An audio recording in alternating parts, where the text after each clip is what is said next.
Dennis, after last Monday's swim in the mud, we're back home here today in a cup game against local rivals Eynesbury on a 11-2. So maybe take us through it slowly.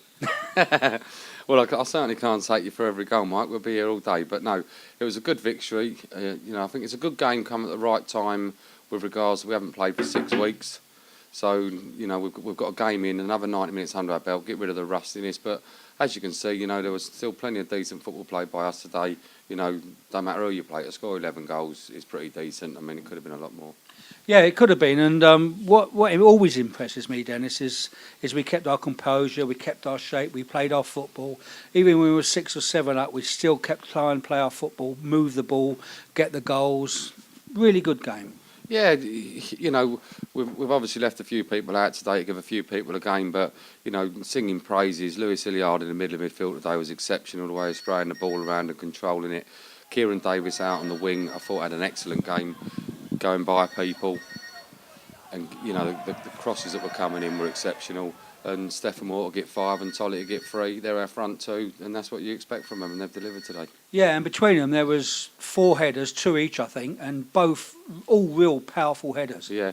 No, they've got desire. If you get in the box and you're a centre forward and you've got desire, you're going to score goals. And that's what they showed. I mean, Tolly's first goal, the header from about 2 yards, the determination to put that ball in the back of the net when the keeper could have flattened him, and the keeper's shouted away when he really should have come to try and claim it. But Tolly, he's brave as a lion. He's only little, but he's got in there and he showed his desire and he's got his rewards. Yeah, word for a couple of the other players. One, I think, young Jordan Gent. He looked very mature today. He got a brilliant save off the line. I thought he had a good game today. Yeah, Mike, I think you've hit the nail on the head there. Jordan's maturing all the time. Every time he's come in, I can see the difference in him from this year to last year, how he's improved.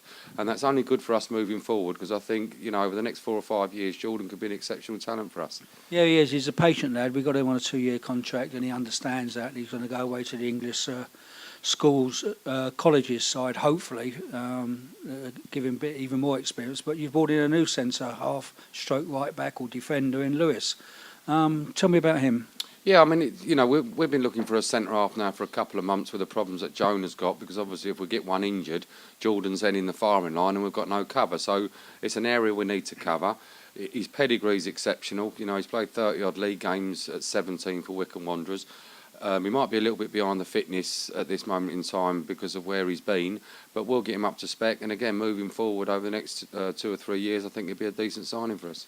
Yeah, and I don't think you can take too much into him today, but you can see he has an eye for a pass. He knows how to play the game. But I was talking to him just after the game, and he said he hadn't trained or played for 6 weeks. And yeah, it shows, but we just got to get him up to peak fitness, and I think he'd be good, wouldn't he? Yeah, most definitely.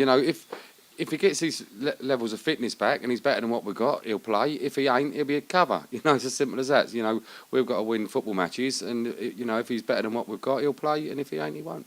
Yeah, I did actually hear you say to him, get your fitness going. You've got to get fit in the first instance. Your next job is to get into this team, because no one walks into this team, do they? Correct. I've got no favourites. I pick people on performances, not only on the pitch but in training, their attitude, and that's the way you got to pick a team. There's no point resting on your laurels or picking favourites. You've got to pick people that are motivated and want to win football matches for this football club.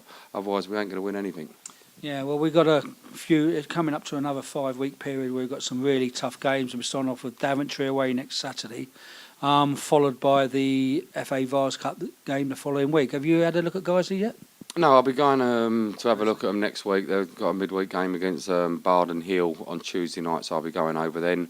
And Daventry, like you say, Mark, we've got some really tough away fixtures coming up. And it could, determine our season, how we get on in these fixtures. Daventry, Long Buckby, Stewart's and Lloyd's, and Kings Lynn at home. So a real tough run of games, St Ives away as well. So we'll have a bigger picture of where we're going to end up probably after those 5 games. Yeah, and we just look after ourselves, keep our formation, keep our shape, keep the players fit, please. And I don't think we should fear anyone. We respect them, of course, but I don't think we should fear anyone. Yeah, that's the case. We don't fear no one, and I'm sure Kings Lynn don't fear no one. But you have to turn up on a day and you have to perform, you have to prepare right. And as long as we do that, like you say, Mark, we don't fear anybody, but we've still got to get the results. Yeah, and the going back to the Eynesbury fixture, they've always been close over the years, and it's all due respects to Eynesbury and, you know, what they're trying to do in their division below us, but the games have always been close. But it just goes to show what's been achieved at this football club over the last 6-8 months, and what the gulf between the two sides are now. Yeah, I mean, there's definitely a gulf, but, you know, looking today, just like when we played Eton Soakham as well in the friendly, Eynesbury still had a good spirit all game today. You know, that they worked hard for their manager. They never give in. But, you know, the quality showed in the end. You know, that's the bottom line. But you can't fault Eynesbury's spirit today, the way they conducted themselves. I thought that was a credit to their football club and their manager. So, you know, congratulations to Eynesbury. I know it's 11-2 and that don't sound right, but I thought they worked their socks off today, but they were just undone by a better side. Yeah, I thought that. I thought they worked. Heads never went down. They kept going, played well for their club and represented their club well. And talking about Eton Soakham, Eton Soakham won on penalties, so it's Eton Soakham away in the next round. Yeah, you know, I'm pleased with Nev. You know, I like Nev. He's a nice lad. I don't know if we can switch it to our pitch, whether it'll suit everybody, but, you know, it's another local game. It's another big day for, you know, Eton Soakham and us as well, because it's a chance to get to a final. But, yeah, I'm really pleased with Big Nev. Well, we look forward to that, but first off, Daventry next week, and good luck next week, Dennis. Thanks, Mike.